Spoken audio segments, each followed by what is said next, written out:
Hello everyone.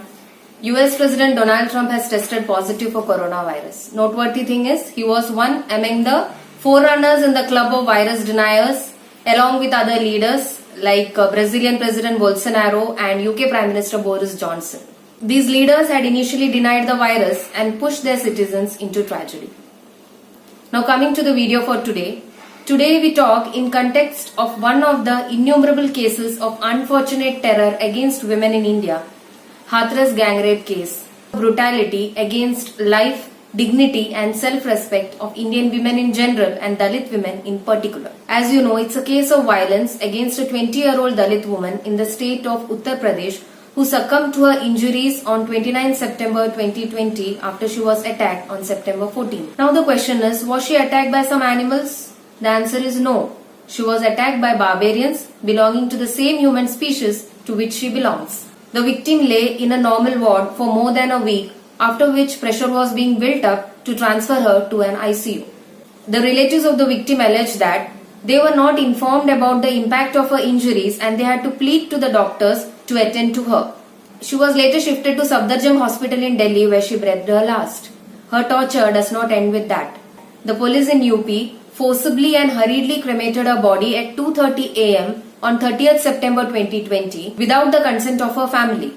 Her family alleges that they were being locked up to prevent any backlash and her body was cremated in their absence. Barely 24 hours later, another case of sexual assault and murder of a 22-year Dalit woman has surfaced from Balrampur in the same state of Uttar Pradesh. According to National Crime Bureau report of 2019, almost 10 Dalit women are raped every day in our country, with Uttar Pradesh recording the highest numbers. And this figure is still an undercount being recorded. Simultaneously, Uttar Pradesh, as it tops the charts in atrocities against Dalits, it also tops the charts in crimes against women in general. These two together go hand in hand. A caste conditioned society believes that the so-called upper caste has a right to be violent against the Dalits. It's a hierarchy that they set up in which women and children belong to the lower strata of the society and they are held vulnerable to all the possible atrocities in the dirty system. It's highly unfortunate that even after 70 long years of independence, our country is still reeling under the stench of casteism. Herein, I would like to look at it at a broader scale as crime against women, irrespective of their social, cultural, economical, political and regional differences. Now the term political and regional differences become significant here because I guess you know, recently a politician uttered a statement that Congress party which does not raise its voice against crimes against women in the Congress ruled state has no right to do so against the crimes happening in the BJP ruled state. I don't understand whether these politicians are born dumb or they become dumb after joining the politics. Because when the whole nation is outraged against broad daylight brutalities happening repeatedly in a country which is celebrated as the largest democracy in the world, these political clowns open their mouth just to ridicule themselves.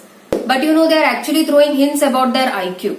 But we repeatedly fail to pick them up and we hardly realize that these are the people whom we selectively employ to rule the country. According to experts, the current conviction rate, meaning the chances of proving the crime in the court, as well getting punishment for the culprits, is very less and these barbarians get away loose after the crimes. There have been absurd arguments in the court which help in the acquittal of the culprit or reduction in the punishment in some earlier cases. If we name a few, like a so-called higher caste man won't rape a Dalit woman because touching a Dalit woman would be impure for him. Similarly, there had been another case in which a lady had jumped from a running train and then was sexually assaulted and murdered.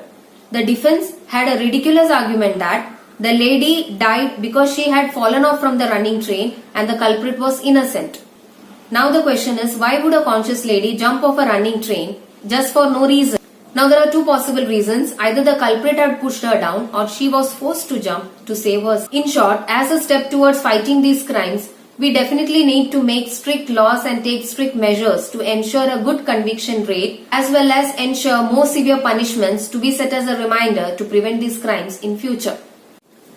In this video, I would like to focus on another aspect of the same issue and that is socio-behavioral aspect of the crimes against women in our society. If we want to stop this crime in future, we have to sincerely begin from our homes. It should begin with teaching humanity towards women to our boys. It's first about humanity, rest everything will fall in place. He needs to be taught that his mom is as human as his dad. She has the same human rights, dignity and self-respect as his dad. He has to be taught that when you disrespect a woman, you are disrespecting another human being.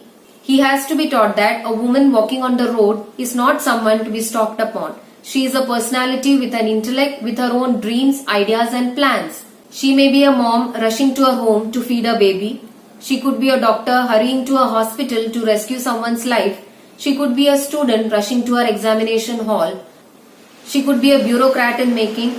She could be a doctor in making. She could be an engineer in making, or she could be a scientist in making. She is a person of her own intellect, dignity, self-respect. She has her own mind and soul, which no one has a right to malign. Now there will be someone cribbing that this is feminism.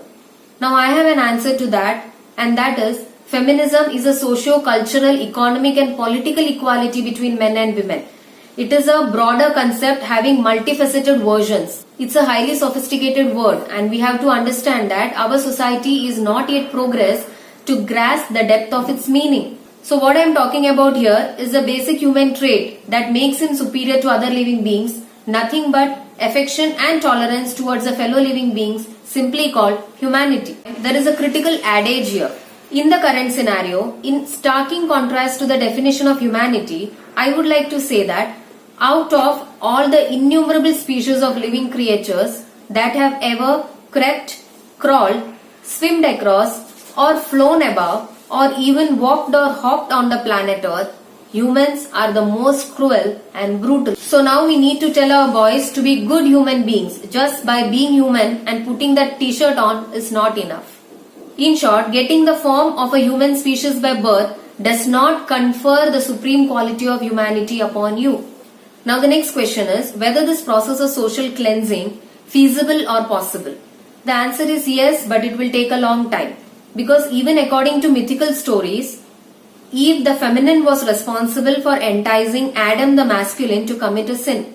So this practice of assigning derogatory image to females has been continued over a long period of time. Hence it will take time for us to start from the basic humanitarian principles till we reach socio-cultural, economic and political equality between men and women. If we sincerely want to bring about a major reformation in our society, it's a long journey, which we are already late to begin with. So let's start by imbibing humanitarian principles towards women in our boys. Better late than never. Let's start from our homes. Let's start from our homes. With that note, as I end this video, I hope that I could do my little bit to bring about a positive change in the attitude of a few in the society to whom I could reach through the video. Hope to see you in the next video. Thank you.